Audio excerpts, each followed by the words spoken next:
back to Book Blurbs! Today we are going to be discussing Eden O'Neill's Brutal Heir. Now, I found Eden on TikTok actually. Her TikTok is hilarious. And what I found was a pretty good dark romance. So let's get into it.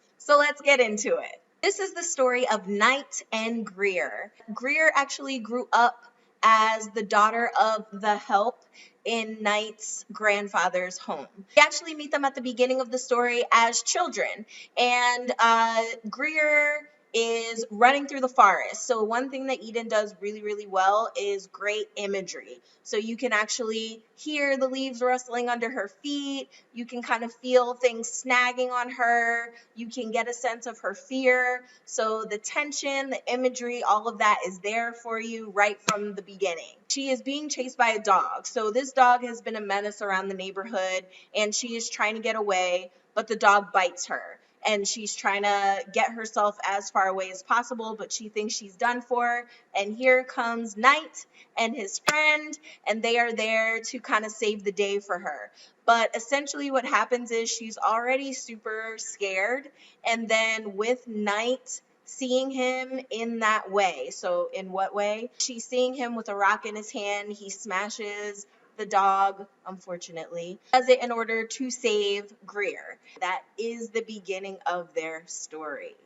So when Knight finally sees Greer again, because after the dog incident, Greer and her mother were dismissed from his grandfather's house, and Greer felt like it was because of the dog incident.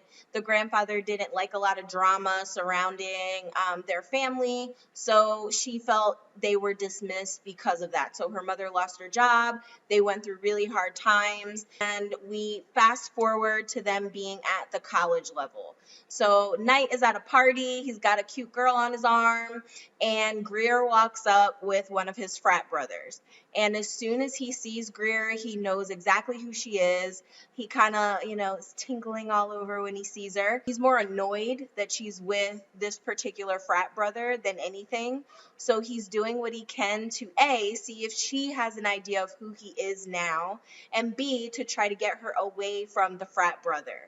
Knight takes his frat brother upstairs, away from the party, and he's talking to him about all the kind of stuff he does in order to get him to let Greer go.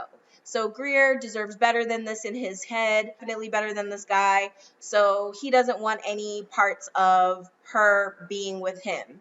Now what transpires upstairs drives the story forward. So again, I commend Eden for building the tension right from the jump. So we have the dog incident in the flashback, then we fast forward and we have more tension that's driving this storyline forward. Greer makes her way upstairs to try to find the guy that she came to the party with. She finds Knight in this kind of terrible situation that went down. Knight removes Greer from the scene. So again, his grandfather does not like drama. He knows that his grandfather is gonna clip any loose ends, and Greer is considered a loose end. Won't call him a knight in shining armor, but he's definitely a dark knight. But he scoops her up, takes her out of that area so that her name, face, nothing is associated with what happens at the party. Greer definitely knows who he is, and of course she has her own hang-ups about him because she believes that he is the reason her and her mother went through such hard times. They are in a much better place. Her mother is happily married to a new guy. She's in a great position, and they both have jobs at her university. Of course, Knight's grandfather funds the university in a huge way. Greer knows that Knight is bad news. Although he has developed, he's sexier, he's smoother, of course, than he was when he was a child.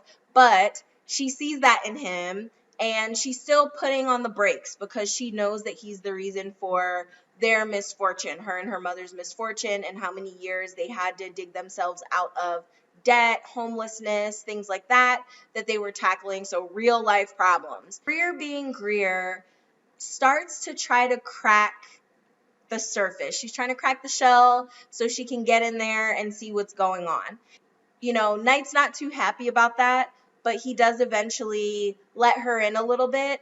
And again, tables turn. So Greer makes some poor decision. Knight, per our dark romance main character, he definitely makes some poor decisions. How they come together is pretty awesome. I loved Eden's writing. Again, check out her TikTok. It's hilarious. Thank you for joining me at Book Blurbs. Please check out Eden O'Neill's book, Brutal Heir, and let me know what you think in the comments. Like, comment, subscribe, and I'll see you next time.